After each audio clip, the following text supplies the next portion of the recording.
V imenu Očeta in Sina in Svetega Duha. Amen. Gospod z vami. In s tvojim duhom. Predno bomo slišali Božjo besedo, bomo najprej zmolili kesanje, prosili, da nam Bog odpusti naše grehe, da očisti naše srce, da pripravimo prostor za milost in darove Svetega Duha. Moj Bog, žal mi je, da sem grešil in žalil tebe, ki si moj najboljši oče. Trdno sklenem, da se bom poboljšal. Pomagaj mi s svojo milostjo. Usmili se nas, vsemogočni Bog, odpusti nam naše grehe in nas privedi v večno življenje. Amen. Prosimo še Boga Očeta za milosti, ki jih rabimo, da bomo znali tudi to molitev sprejeti, razumeti, ki nas je Jezus naučil. Oče naš, ki si v nebesih, posvečeno bodi tvoje ime, pridi k nam tvoje kraljestvo, zgodi se tvoja volja, kako v nebesih, tako na zemlji. Daj nam danes naš vsakdanji kruh in odpusti nam naše dolge, kakor tudi mi odpuščamo svojim dolžnikom, in ne vpelji nas v skušnjavo, temveč reši nas hudega. Zdrava Marija, milosti polna, Gospod je s teboj, blagoslovljena si med ženami in blagoslovljen je sad tvojega telesa, Jezus. Sveta Marija, Mati Božja, prosi za nas grešnike, zdaj in ob naši smrtni uri. Amen. Slava Očetu in Sinu in Svetemu Duhu, kakor je bilo v začetku, tako zdaj in vselej in vekomaj. Amen. Danes bomo slišali zgodbo, ki nam jo Jezus pove, in sicer zato, da bi lahko razumeli, kaj pomeni poslušnost. Kdo je poslušen? Prisluhnimo.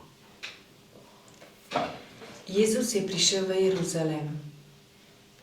Tempeljski duhovniki in vodilni judovski učitelji so se z njim prepirali.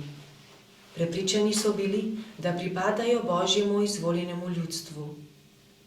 Kako si jih upa Jezus grajati? Saj vendar ni primerno izobražen za učitelja. Jezus jim je zato povedal priliko. Nekoč je živel oče, ki je imel 2 sinova.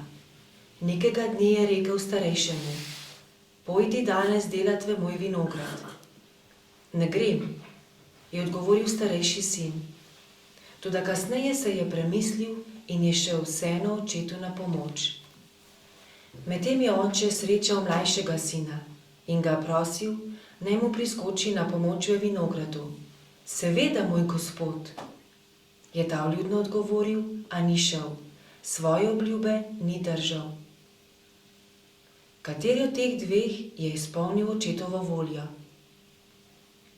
Starejši sin, ki je izpolnil, kar je oče želel, so odvrnili voditelji. Tako je pritrdil Jezus.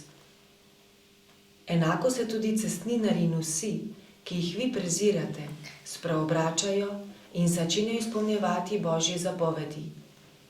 Ti bodo prišli v Božje kraljestvo pred vami. Vi lahko pravite, da poznate resnico, vendar Božje volje nočete izpolnjevati. Ob drugi priliki je Jezus povedal svojim učencem: v Božje kraljestvo ne bodo prišli tisti, ki me spoštljivo kličejo, Gospod, ampak tisti, ki svojim življenjem kažejo, da sem zanje Gospod. Na dan sodbe jih bo veliko trdilo: Gospod, v tvojem imenu smo oznanjali in v tvojem imenu smo storili veliko čudežev.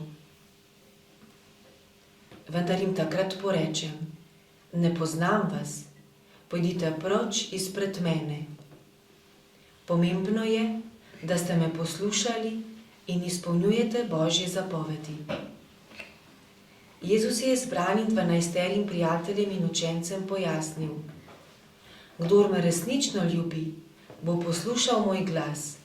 Kdor izpolni mojo besedo, za tega vem, da me ljubi. Tako slišali smo zdaj to zgodbo, to priliko, ki jo je Jezus povedal. Komu je povedal to priliko?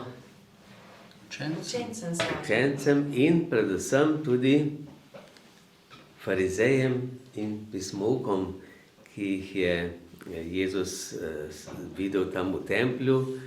Tam so bili veliki duhovniki, vodilni učitelji in so bili prepričani. Kaj so bili prepričani oni? Prav delajo. Da so oni tisti, ki vse prav naredijo, ki so izvoljeni, izbrani in da pač lahko oni vse sami odločajo. Ne? Vodijo ljudstvo. Vodijo druge in tudi sebe smatrajo za pravične. No, zato je tukaj najprej vprašanje, ali mi poznamo sami sebe. Ne? Prvič je to, da pogledamo, ali se poznamo. Zato je potrebno, da si vsak dan sprašamo vest. Ne? Ker pomembno je, da ločimo, kaj je dobro, kaj je slabo. Da vidimo, kako smo današnji dan preživeli in za dobre stvari se Bogu zahvalimo, za slabe pa pokasamo, obžalujemo, priznamo. Ja. No in zato je prva stvar to, da poznam sebe, druga stvar pa, da poznam Boga. Bog, ne? Ker s to priliko o tem očetu in dvema sinovama, ki jim je Jezus rekel, pojdita v vinograd, Jezus hoče povedati, kdo je Bog in kdo smo mi in kakšni smo mi. Ali smo ali poslušamo ali ne poslušamo. Poslušati pa pomeni ubogati. Ne? Neke srednje poti tle ni. Ne, ali je poslušnost ali pa neposlušnost. Se pravi, neposlušnost pomeni neubogljivost. Ne poslušam, ne izpolnim tega, kar mi nekdo naroči. Recimo, pri vojakih smo bili, ko je oficir dal eno komendo, povelje, smo morali biti mirno, poslušati in izpolniti. Zato tudi v cerkvi, ko poslušamo Božjo besedo, posebej, ko poslušamo evangelij, kaj takrat stojimo, da bolj pozorno poslušamo. Ne? Da bi si bolj zapomnili in potem to tudi naredili, izpolnili. Ne samo, da si zapomniš. Ja? No, to so zanimive stvari, ne? Ker enkrat so naredili en poskus, kako znamo poslušati, pa je en profesor rekel takole, zdaj pa študentom medicine je dal nalogo, poslušajte, in je prebral eno priliko o usmiljenem Samarijanu, ki je srečal tam bolnika in mu pomagal, oziroma tistega, ki so ga napadli roparji. No in potem pravi, zdaj pa tukaj poslušajte in pojdite tam čez dolgi hodnik, pa tam v predvalnici boste pa povedali, kaj ste slišali. In so zelo dobro poslušali in potem so morali iti in da bi čim več si zapomnili, pa čim hitreje to povedali, so šli. In na hodniku je bil pa en ranjenec na postelji. In vsi so šli mimo tega ranjenca, ker so mislili na to, kaj so slišali in kaj bojo morali povedati. In na koncu, ko so vsi šli mimo, noben se ni ustavil, so si mislili, da te bojo že drugi poskrbeli za njega. Ne? To ni naša naloga, mi se moramo zdaj, mi smo na izpitu. Ne? In na koncu profesor pravi, vsi ste padli, ker ste šli mimo človeka, ki je krvavel, pa mu niste pomagali. Pravi, ni važno poslušati samo z glavo, ampak poslušajte treba srcem. Ne? In tako tudi mi veliko krat poslušamo evangelij, pa si mogoče še kaj zapomnimo, ali pa še to pozabimo, predvsem pa tega ne izpolnjujemo. Ne? In zato je zelo Jezus povedal farizejem, ki so tudi veliko vedeli, pa niso živeli, pa tega niso prav poslušali. Zato je poslušnost zelo pomembna, recimo otroci, koga je treba poslušati? Starše. Še koga? Učitelje, ja, učitelje. katehete, trenerje in tudi druge, vse tiste, ki vam kaj želijo pomagati, ki vas želijo usmeriti k dobremu, ne, da bi napredovali v dobrem. No in tako smo tudi mi, vsi, ne samo otroci, ampak vsi smo Božji otroci in vsi smo dolžni poslušati. Koga moramo mi tudi odrasli poslušati? Drug drugega, nadrejene v službi, dobre prijatelje, Ja. Tudi otroke je treba poslušati in jim tudi prisluhniti. Gospoda župnika tudi, ne? Duhovnike, ne. Vsekakor tudi država ima recimo zakone, ne, državne zakone, predpise. Tisti, ki so dobri, ki se ne križajo z našo vestjo, tiste je treba poslušati, ne. Ker to nam pomaga, da potem lahko živimo v enem miru, eni slogi, tudi da recimo prometne predpise treba upoštevati, ne? Če ne je kaos. Je. No in zato, se pravi, so mnoge stvari, ki so nam pomoč kot skupnosti. No in recimo Božje zapovedi tudi govorijo, ne? Boga je treba poslušati in to najbolj poslušati Boga, ker nam Bog ve, kaj je dobro in nam želi res dobro in pomagati. No in zato imamo tudi recimo eno zapoved, ki pravi: spoštuj očeta in mater. Da boš dolgo živel in ti bo dobro na zemlji. Ja, gledajte, tukaj je, se pravi, zapoved in še obljuba, kaj se zgodi, če to izpolniš, ne? In tukaj vidimo, da je torej, že ta obljuba, ki se nanaša na življenje na tem svetu, ne? Ker kaj to pomeni? Če boš ti imel rad starše, poslušal starše, boš potem tudi pozneje to vse življenje in bojo tudi tvoji otroci videli, kako spoštuješ starše in bojo tudi tvoji otroci tebe spoštovali. Če ti ne boš spoštoval staršev, tudi starši ne bodo, oziroma otroci ne bodo tebe. A poznate kakšen pregovor tak o starših, o poslušnosti? En pregovor pravi: ti starše do praga, otroci bojo tebe čez prag. Ne? Se pravi, če ti delaš slabo staršem, bojo otroci še toliko slabše do tebe delali, ne? Ker se bojo naučili slabe stvari. Če se bojo pa naučili dobre, kako ti spoštuješ starše, bojo pa tudi otroci tebe, potem ko boš ti enkrat star, spoštovali. Ne? No, to je recimo. No, vidimo pa najlepša oblika oziroma podoba tega, kaj pomeni poslušnost, je Jezus in Bog Oče. Ne?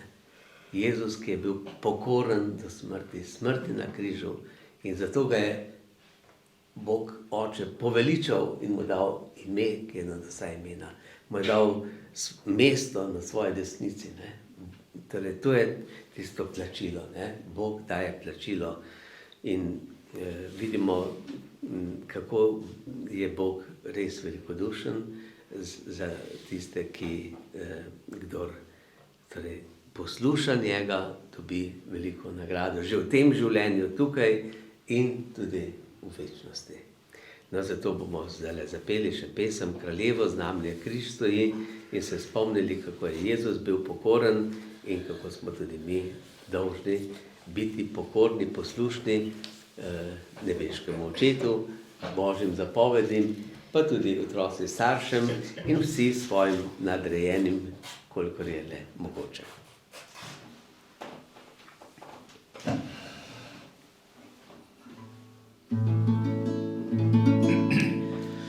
Kraljevo znamenje križ stoji, bandero glej vihrati,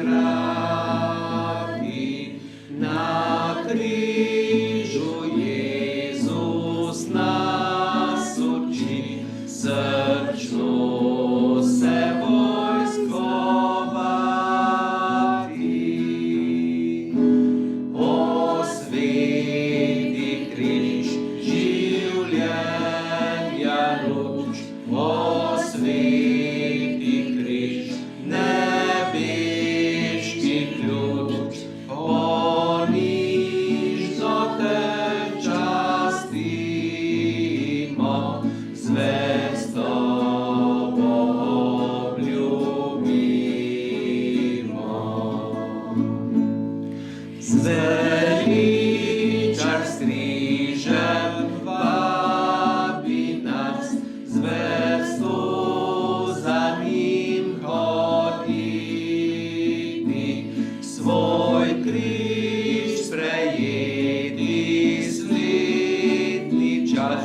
in ga za njim nositi. O sveti križ, življenja luč, o sveti križ, nebeški ključ, ponižno te častimo, zvestobo obljubimo.